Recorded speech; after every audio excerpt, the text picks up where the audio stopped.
This is not just a gesture. In the world of high-stakes geopolitics, every move is calculated. When Vladimir Putin kneels, the world pays attention.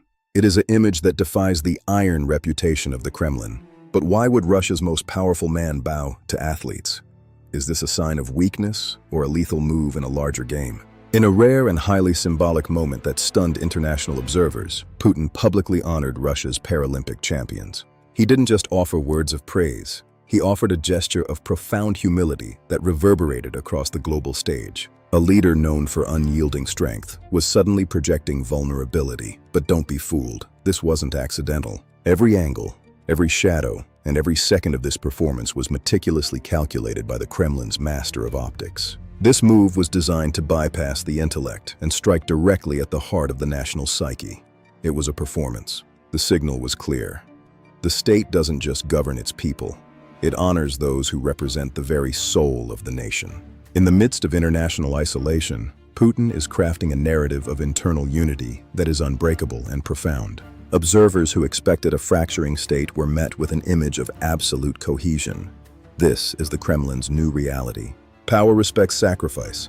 It is the new foundation of Russian soft power in a time of deep global conflict. Behind this polished ceremony lies a deeper, darker message. Russia is fighting a prolonged and grinding war. The cost of this conflict is measured in lives, resources, and the thousands of soldiers returning home changed forever. Thousands have been injured. For every medal given in the Kremlin, there are many more sacrifices made in the trenches. These men and women represent a new demographic of sacrifice, and the state must ensure they feel valued. By honoring Paralympians, Putin is sending a direct signal to every soldier currently in a trench on the front lines. The message is simple but powerful. Disability is not weakness. In the eyes of the state, it is the ultimate sacrifice. This is a radical reframing of loss. It transforms a tragedy into a badge of eternal national honor. Russia is building a culture where the price of war is not just a burden, but a legacy to be celebrated by all. But here's what most people missed: a deeper layer of strategic psychology that goes beyond simple empathy. This is psychological warfare, and its primary target is the heart and mind of the Russian citizen. In modern conflict, morale is just as critical as ammunition. Morale wins wars long before the final bullets do. A soldier who believes their sacrifice will be immortalized is a soldier who fights with a different kind of intensity. Every injured soldier watching this ceremony sees a future where they are still respected and still relevant. They see a nation that won't cast them aside once the fighting is over. They see a legacy that endures. Russia is reframing injury from a tragic personal loss into a collective badge of national honor.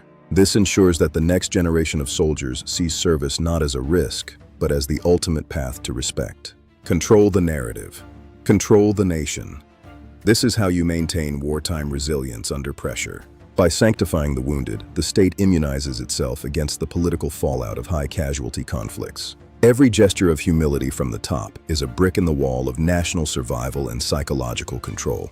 This is how you turn a potentially fracturing society into a hardened, unified weapon of war. But this wasn't just a message for the Russian people. This was a signal to the entire world. While Western narratives focus on Russia's isolation and the crushing weight of global sanctions, and the international condemnation aimed at the Kremlin, Putin is busy crafting a counter-image of unity.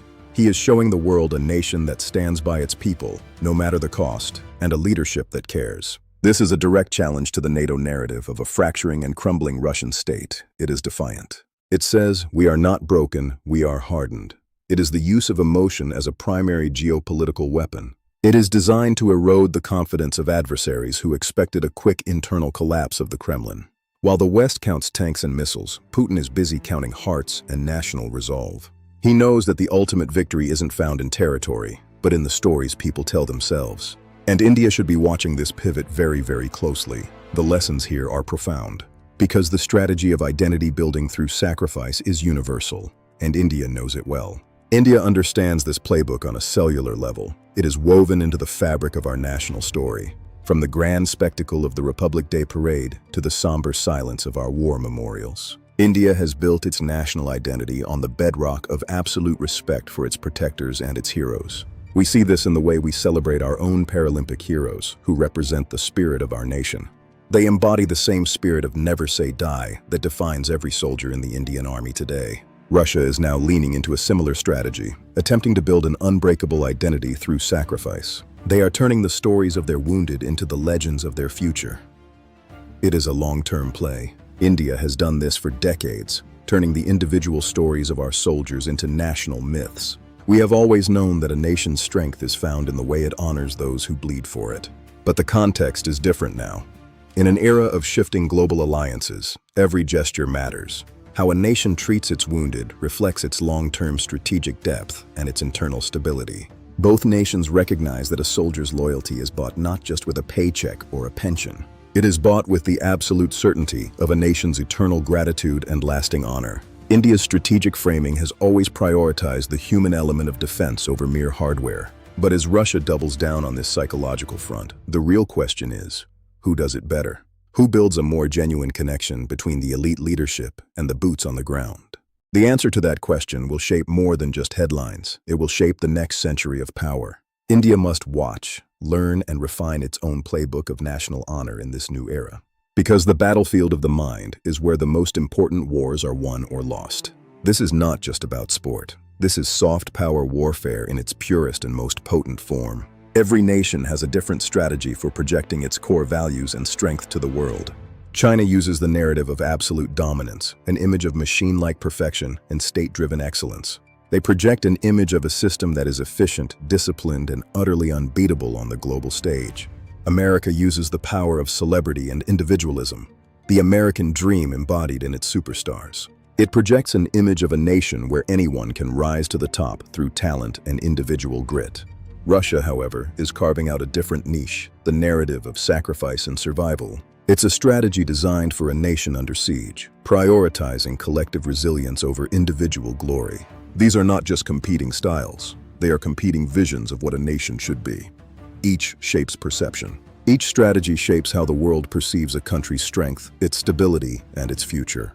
The most effective weapon isn't the one that wins medals, but the one that tells a compelling story of survival. Russia has made its choice. Sacrifice is the new currency of Russian power. Make no mistake, Putin kneeling wasn't a sign of weakness. It was an act of absolute control, a leader choosing humility. A leader who knows when to show humility is more dangerous than one who never does. It builds loyalty. Humility builds a level of loyalty that fear can never achieve. It creates a bond between ruler and ruled. It creates a bond that is immune to external pressure and internal fracturing. This is the bigger game, the consolidation of internal power through the expert manipulation of emotional and national symbols. In the chess match of modern geopolitics, moving a pawn of humility can protect a king of power. By elevating the wounded, Putin is ensuring that the foundation of his state remains firm. This is about building a nation that believes its own myths. And in that belief lies the ultimate weapon. In modern geopolitics, power is no longer just about tanks, missiles, or economic sanctions. It is about emotion. It is about symbolism. It is about the perception of truth in a hidden battlefield. The real war isn't just happening on the front lines. It's happening in the stories we tell ourselves. It is about what we are willing to die for. Subscribe now. The real war is in the minds of nations. Follow for more global updates and subscribe to FPNC. The real war is in the minds of nations.